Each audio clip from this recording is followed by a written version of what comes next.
Hello guys, আসসালামু আলাইকুম। আশা করি সবাই ভালো আছেন। তো আজকে আপনাদের মাঝে নতুন আরও একটি ভিডিও নিয়ে হাজির হয়েছি। তো আজকে আপনাদেরকে দেখাবো কীভাবে আপনারা 2025 সালে নতুন নিয়মে কীভাবে হোয়াটসঅ্যাপ অ্যাকাউন্ট ডিলিট করুন মাত্র 1 মিনিটে, সেটি আজকের ভিডিওটিতে দেখিয়ে দেবো। তো গাইজ, এখন চ্যানেলটি সাবস্ক্রাইব করেন এবং চ্যানেলটি সাবস্ক্রাইব করে ফেলুন এবং পাশে থাকা বেল আইকনটি ক্লিক করে দিন, যাতে করে আমার চ্যানেলের সকল ভিডিও নোটিফিকেশন সবার আগে আমার কাছে চলে আসে। চলুন দেরি না করে ভিডিওটি শুরু করা যাক। তো গাইজ, হোয়াটসঅ্যাপে অ্যাকাউন্ট ডিলিট করার জন্য আপনারা আপনাদের হোয়াটসঅ্যাপে চলে যাবেন। হোয়াটসঅ্যাপে যাওয়ার পর হোয়াটসঅ্যাপ ওপেন হওয়ার পর আপনারা কী করবেন, আপনারা হোয়াটসঅ্যাপের এখান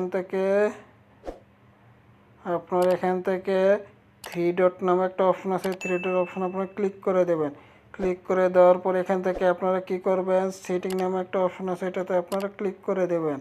সেটিং নামে অপশনে ক্লিক করে দেওয়ার পর এখান থেকে আপনারা কী করবেন, এখান থেকে আপনারা অ্যাকাউন্ট নামে একটা যে অপশন আছে, এটাতে আপনারা আবার ক্লিক করবেন। ক্লিক করে উপর নিচে আপনারা একবার নিচে দেখতে পারবেন যে ডিলেট অ্যাকাউন্ট নামে একটা অপশন আছে, এটাতে আপনারা ক্লিক করে দেবেন। এটাতে ক্লিক করে দেওয়ার পর আপনার যে নাম্বারটি আপনারা ডিলিট করতে চাচ্ছেন এই নাম্বারটা আপনারা দিয়ে দেবেন। আমি যা দেখানোর একটা দিয়ে দিচ্ছি। ধরুন আমি আমার এই হোয়াটসঅ্যাপ নাম্বার দেওয়ার পর এখানে আপনারা জাস্ট কী করবেন, এখান থেকে জাস্ট আপনারা ডিলিট অপশনে ক্লিক করবেন। ডিলিট অপশনে ক্লিক করার সাথে সাথে আপনার অ্যাকাউন্টটি ডিলিট হয়ে যাবে। যেহেতু আমার এটা পার্সোনাল অ্যাকাউন্ট, তো আমি ডিলিট করতে চাচ্ছি না।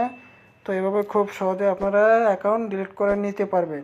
তো ভিডিওটি যদি ভালো লাগে থাকে তাহলে ভিডিওটিতে অবশ্যই একটি লাইক করে দেবেন, কমেন্ট করে জানিয়ে দেবেন ভিডিওটি কেমন হয়েছে এবং নতুনদের মধ্যে শেয়ার করে দেবেন। ধন্যবাদ।